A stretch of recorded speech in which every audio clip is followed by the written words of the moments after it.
Hey everyone, तो आज हम स्वागत करते हैं आपको हमारे इस चैनल में जहां पर हम जीके जीएस के टॉप 30 क्वेश्चंस करने जा रहे हैं। तो अगर आपने हमारे चैनल को अभी तक सब्सक्राइब नहीं किया है और लाइक नहीं किया है इस वीडियो को, तो जल्दी से लाइक कर देना ताकि ऐसी ही जीके जीएस की वीडियोस आपके पास आती रहे। तो प्रश्न संख्या 1, ये मैं बता दूं कि जो जितने भी प्रश्न हैं ये एसएससी और दिल्ली पुलिस कांस्टेबल के आए हुए हैं ऑलरेडी। तो शुरू करते हैं। प्रश्न संख्या 1, संविधान सभा के गठन के लिए निर्वाचित संविधान सभा ने अपनी पहली बैठक डैश को आयोजित की थी। इसका उत्तर है ऑप्शन सी, 9 दिसंबर 1946 को संविधान सभा ने अपनी पहली बैठक आयोजित की थी।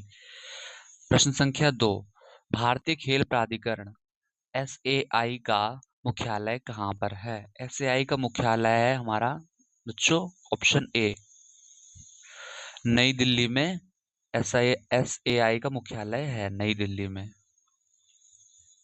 प्रश्न संख्या 3 पे चलते हैं। निम्नलिखित में से किस राजवंश के शासक को भारतीय इतिहास का स्वर्ण काल कहा जाता है? इसका उत्तर है बेटा गुप्त वंश को कहा जाता है। ऑप्शन सी इसका करेक्ट आंसर होगा गुप्त वंश को। इस टाइम पे बहुत ज्यादा तरक्की हुई थी, विकास बहुत देखने को मिल रहा था, इस वजह से स्वर्ण काल के नाम से भी जाना जाता है। और ये लोग काफी जो स्किल्स होती थी उनको अप्रिशिएट भी करते थे, इस वजह से स्वर्ण काल कहा जाता है गुप्त काल को। प्रश्न संख्या 4, निम्नलिखित में से किस खिलाड़ी ने कभी भी ओलंपिक्स पदक नहीं जीता है? ओलंपिक्स पदक कभी सानिया मिर्जा ने नहीं जीता है। ऑप्शन बी इसका करेक्ट आंसर है, सानिया मिर्जा ने कभी भी ओलंपिक्स पदक नहीं जीता। प्रश्न संख्या 5 पढ़ते हैं कि भारतीय संविधान के निम्नलिखित में से किस अनुच्छेद में धन विधेयक का उल्लेख किया गया है? धन विधेयक जो होती है उसका उल्लेख है 110 अनुच्छेद में पड़ता है, मतलब ऑप्शन सी इसका करेक्ट आंसर होगा। ऑप्शन सी ए, अनुच्छेद 110 में धन विधेयक का उल्लेख मिलता है। प्रश्न संख्या 6 पे चलते हैं। इसमें लिखा है कि संविधान सभा की इनमें से कौन सी समिति के अध्यक्ष राजेंद्र प्रसाद नहीं थे? राजेंद्र प्रसाद जो थे वो प्रारूप समिति के अध्यक्ष थे, तो सबको पता ही होगा, बट वो एक समिति के अध्यक्ष नहीं थे, जो वो था A option, union powers committee के सदस्य इनमें से तो नहीं थे। तो ऑप्शन ए को मार्क करेंगे, यूनियन पावर्स कमेटी के सदस्य राजेंद्र प्रसाद जी थे, वो नहीं थे। जो हमारे राजेंद्र प्रसाद हमारे देश के पहले फर्स्ट राष्ट्रपति रह चुके हैं। प्रश्न संख्या 7, नल्लमला पहाड़ियां निम्नलिखित में से किस राज्य में स्थित हैं? नल्लमला जो पहाड़ियां हैं वो हमारी कहाँ पर स्थित हैं? Option D. प्रश्न संख्या 8, निम्नलिखित में से कौन सा जोड़ा मेल नहीं, जोड़े बताने हैं कौन सा मेल नहीं खाता है? कोणार्क उड़ीसा, भीमबेटका छत्तीसगढ़, हम्पी कर्नाटक, फतेहपुर सीकरी यूपी। तो इसमें एक जोड़ा मेल नहीं खाता है, वो हमारा भीमबेटका है। वो छत्तीसगढ़ में नहीं पड़ती भीमबेटका गुफाएं। बी ऑप्शन करेक्ट है, भीमबेटका। प्रश्न संख्या 9, भारत श्रीलंका वाणिज्यिक मुक्त व्यापार समझौते पर डैश में हस्ताक्षर किए गए थे? भारत और श्रीलंका वाणिज्यिक मुक्त व्यापार जो है उसमें सन 2000 में हस्ताक्षर किए गए थे। इसका ऑप्शन डी सही है। प्रश्न संख्या 10, मनुष्यों में गुणसूत्रों के कितने युग्म मौजूद होते हैं? मनुष्यों में जो गुणसूत्रों के जो युग्म मौजूद होते हैं टोटल 23 होते हैं। 23, ऑप्शन ए सही है इसका। प्रश्न संख्या 11, सामवेद को भारतीय डैश के प्राथमिक स्रोतों में से एक माना जाता है।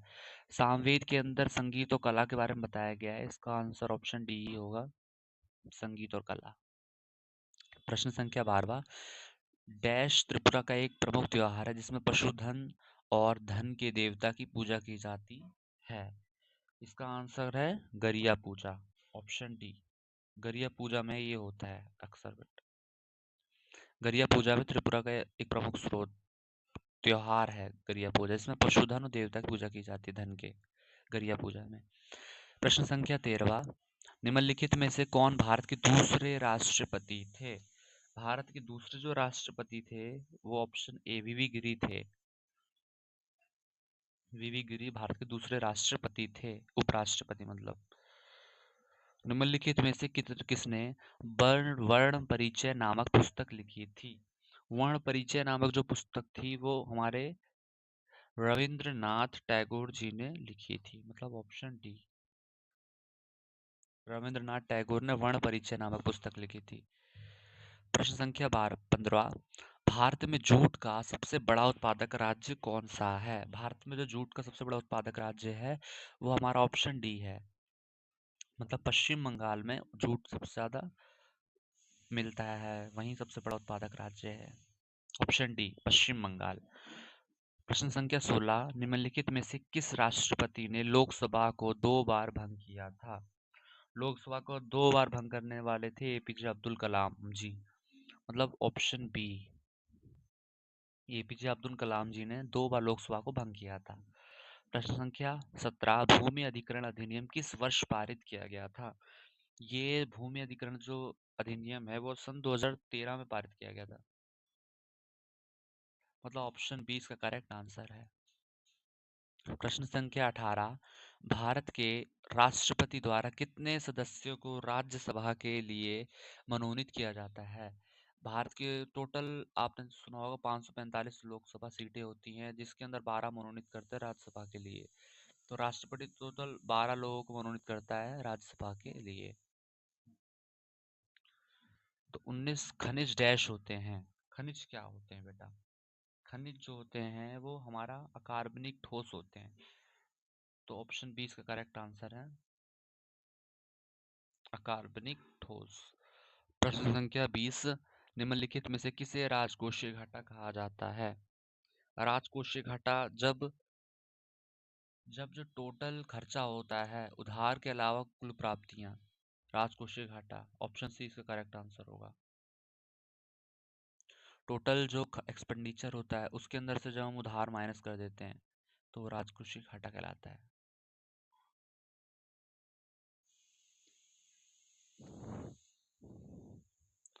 प्रश्न संख्या 20। 21।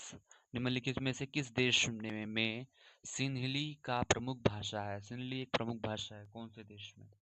तो इसका आंसर है बेटा श्रीलंका में सिन्हली एक प्रमुख भाषा है, श्रीलंका। Option C Sri Lanka. प्रश्न संख्या 22। महात्मा गांधी ने निम्नलिखित में से किस स्थान पर नमक कानून तोड़ा था? महात्मा गांधी ने दांडी यात्रा की थी नमक कानून तोड़ने के लिए, तो दांडी पे तोड़ा था। ऑप्शन ए सही होगा। और दांडी यात्रा कब स्टार्ट की गई थी? 1930 में हुई थी दांडी यात्रा। प्रश्न संख्या 13। डैश का उपयोग बॉक्सिंग में किया जाता है? बॉक्सिंग में किसका उपयोग किया जाता है? अपर कट का किया जाता है। ऑप्शन बी, ये एक स्ट्रेटजी होती है अपर कट। प्रश्न संख्या 24वां। केंद्र शासित प्रदेश वस्तु और सेवा कर अधिनियम कब पारित किया था? इसका आंसर होगा जो हमारा होगा बेटा वो होगा 2019 में पारित किया गया था। ऑप्शन सी, केंद्र शासित वस्तु और सेवा कर अधिनियम 2019 में पारित किया गया था। प्रश्न संख्या 25वां। निम्नलिखित में से कौन सा वन्य जीव अभयारण्य गोवा में स्थित है? इसका आंसर होगा हमारा भगवान महावीर वन्य जीव अभयारण्य, मतलब ऑप्शन ए करेक्ट आंसर होगा। ऑप्शन ए भगवान महावीर वन्य जीव अभयारण्य जो है वो गोवा में स्थित है। बौद्ध धर्म में त्रिरत्न क्या दर्शाता है? बौद्ध धर्म में जो त्रिरत्न होता है बेटा वो बुद्ध, धम्म और संघ को दर्शाता है। ऑप्शन ए करेक्ट आंसर होगा। प्रश्न संख्या 27वां। वर्ल्ड वाइड वेब का आविष्कार किसने किया था? वर्ल्ड वाइड वेब का आविष्कार सर टिम बर्नर्स ली ने किया था। Option a world wide web, जिसमें वेबसाइट भी आप देखते होंगे www डालते हो वो वर्ल्ड वाइड वेब ही है बेटा, ठीक। ऑप्शन 28वां। विलियम जोन्स कप किस निम्नलिखित में से किस खेल स्पर्धा से संबंधित है? William Jones cup, William Jones cup जो है बेटा बास्केटबॉल से संबंधित है। ऑप्शन बी करेक्ट आंसर है, बास्केटबॉल। प्रश्न संख्या 29वां। स्वतंत्रता सेनानी चंद्रशेखर आजाद ने किस शहर में ब्रिटिश पुलिस द्वारा घेर लिए जाने पर स्वयं को गोली मार ली थी? इसका आंसर है इलाहाबाद में।